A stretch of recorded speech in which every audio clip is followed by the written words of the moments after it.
తెలంగాణ బహుజన సమాజానికి అదేవిధంగా నల్గొండ జిల్లాలో ఉన్నటువంటి మున్సిపాలిటీ పట్టణ కేంద్రాలలో ఉన్నటువంటి 7 మున్సిపాలిటీలు 1 కార్పొరేట్లో పోటీ చేస్తున్నటువంటి బహుజన్ సమాజ్ పార్టీ అభ్యర్థులకు హార్దిక శుభాకాంక్షలు తెలియజేస్తూ అదేవిధంగా మరి ఈ రోజు తెలంగాణ రాష్ట్రంలో చూసుకున్నట్లయితే ఏ రోజైతే ఎలక్షన్ ఏర్పడుతుందో ఆ రోజు మాత్రమే ఓటు బ్యాంకు ఓటర్లు గుర్తుకొస్తున్నారని చెప్పేసి ఈ ఎలక్షన్కి సంబంధించినటువంటి కాంగ్రెస్ బీఆర్ఎస్ పార్టీ బీజేపీ పార్టీలకు గుర్తుకొస్తారు మా ఓటర్లు బీసీ ఎస్సీ ఎస్టీ మైనార్టీలు అని చెప్పేసి తెలియజేసుకుంటా ఉన్నాను.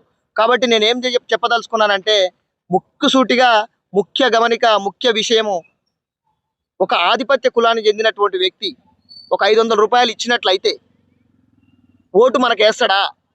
అదే బీసీ ఎస్సీ ఎస్టీ మైనార్టీలకు చెందినటువంటి వ్యక్తులు ఒక 500 రూపాయల కోసం తెల్లవార్లు డోర్లు తెలుసుకొని నిలబడుతున్నటువంటి సందర్భాలు మన తెలంగాణ రాష్ట్రంలో.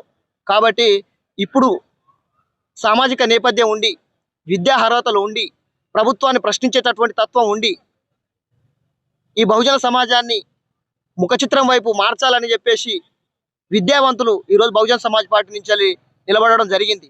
కాబట్టి ఏ పరిధిలో ఉన్నటువంటి చిట్యాల్లో కానీ నల్గొండలో కానీ మిర్యాలగూడలో కానీ దేవరకొండలో కానీ సాగర్లో కానీ చెండూరులో కానీ ప్రతి మున్సిపాలిటీలో అభ్యర్థులు నిలబడ్డటువంటి వ్యక్తులకు ఖచ్చితంగా ఏనుగు గుర్తు పైన మీ ఒక అమూల్యమైనటువంటి ఓటు వేసి గెలిపించి చట్టసభలకు తీసుకుపోయి చేస్తున్నటువంటి ఆధిపత్య కులాలు గత 75 సంవత్సరాల నుంచి చేస్తున్నటువంటి అరాచకాలను ముందు పెట్టి దీన్ని ప్రశ్నించేటటువంటి పార్టీ ఏకైక పార్టీ దేశంలో బహుజన్ సమాజ్ పార్టీ అని చెప్పేసి మరోసారి తెలియజేసుకుంటా ఉన్నాను. కాబట్టి మీ అమూల్యమైనటువంటి వేసి గెలిపించదలసిగా మరొకసారి చేతులెచ్చి జోడించి ప్రాధాయపడతా ఉన్నాను ప్రతి ఒక్క ఓటర్ మహాశ్రేయునికి. జై భీమ్, జై భారత్, జై బిఎస్.